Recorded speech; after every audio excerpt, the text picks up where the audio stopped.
A very good morning, class 11th. So, have a wonderful, wonderful day and this week, especially for you. So, today we are going to discuss about the chapter Mother's Day Only, written by J B Priestley from the book Snapshots. Although we are done with the reading, we are done with that part, but here, let's revise, let's recall the points which we have learned in this chapter in this one act play. So first thing which I have told you that you need to remember this is a one act play, that in just one act the whole story revolved. Although scenes were different, scenes were varied from one to the another, but act was same about that particular thing, without at that same place actually. So when I say at that same place, the different scenes happen, as I discussed that in a school when you're coming in your class, you're sitting, or right now also like one after the other subjects are having. So one act is going on, but different teachers and different subjects are there for you when you're physically present in the school, right? So let's discuss. This story is about, we are talking about the status of a woman or a lady in a house, especially if we talk about the housewife here. So the one we have even learned various messages, we have even heard about various or read about various messages and everything, that we always take our the lady of the house, like we can say the wife, mother, sister, or especially the wife and mother, we take them for granted.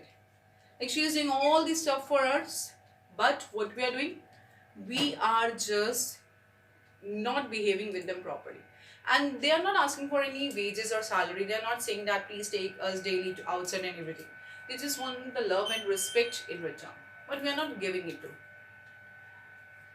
And it's not just about that we need to celebrate it on particular day. You need to know, although when we celebrate Mother's Day, but we don't just need to celebrate on single day.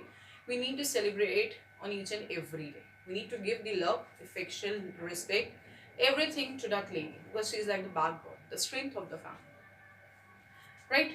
So here, as we talk about all these things, so this story is about a family, Pearson family. Mrs. Annie Pearson, she is the protagonist of the story. The story revolves around her only. We are having George Pearson, her husband, Doris Pearson, her daughter, Sarah Pearson, her son, and her neighbor or the fortune teller, if I would say, Mrs. Fitzgerald. Now, the same thing happened with Mrs. Annie Pearson, that her family members always take her for granted, and she is the one, she never complain about it. She always take the things how the family member treats her, although she didn't like it. She wants to say something, but she is very soft with them. So here, Mrs. Fitzgerald, she met her one day, and she like when Mrs. Pearson discussed everything with her, she advised her. She told her what you need to do. You need to tell them. You need to show them their own places, because you're also something. You're also someone here. So Mrs. Fitzgerald only advised her to change these souls, to change the personalities. Bodies will be same for the family members. Mrs. Pearson would be sitting there only, but in her there will be soul of Mrs. Fitzgerald who was very harsh in her words and very hard in that. Same thing happened. They exchanged their souls and personalities. Now the soul of Pearson, which was in Mrs. Fitzgerald's body, she left that place. She was in the other, in the adjacent house, and from there she was peeping inside. So first Doris entered. She talked with her. Doris noticed her mother in a very different manner. Cyril entered. Mr. George Pearson entered. So different scenes happened in that one act only. So she basically made them understand that they can't take her for granted. Although Doris cried, Cyril also said, "Are you balmy?" George, she even disclosed that how people make fun of him at the club for George Pearson. But still, she taught them the lessons that she is also having a place. They can't just give them orders for doing the things. Even she needs something in return. That's why even she wants to discuss about the weekend off with the children. So when everything happened, Mrs. Fitzgerald once again, and that Mrs. Pearson's soul came. In front of her also, she taught the lesson to George Pearson and everyone. And then they realized also. And at the end, the soul of Mrs. Pearson, which was in Mrs. Fitzgerald's body, she thought that now everything is becoming more weird now, out of control. So we need to come back to our own bodies. And Mrs. Fitzgerald did the magic mantra again, that she chanted those mantras. But she advised her not to be sought with them again. Don't give any apology, don't give any explanation, otherwise you would be in danger again.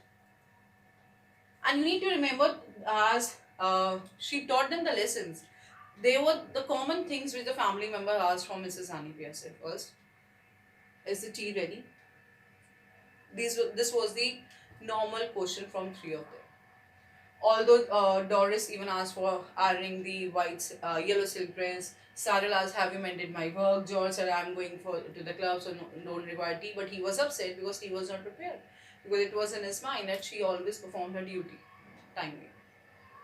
So when everyone learned the lesson, Mrs. Fitzgerald said, "Okay, let's test your family members." And luckily, happily, all the family members agreed to stay at home to play a game of cards, that is rummy, and to prepare a supper. Children got ready for that.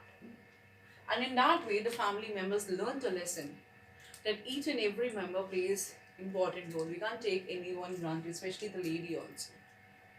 She's in her home, she's in that 24/7, she's working hard for us. And what we are giving her in return, they learned this lesson.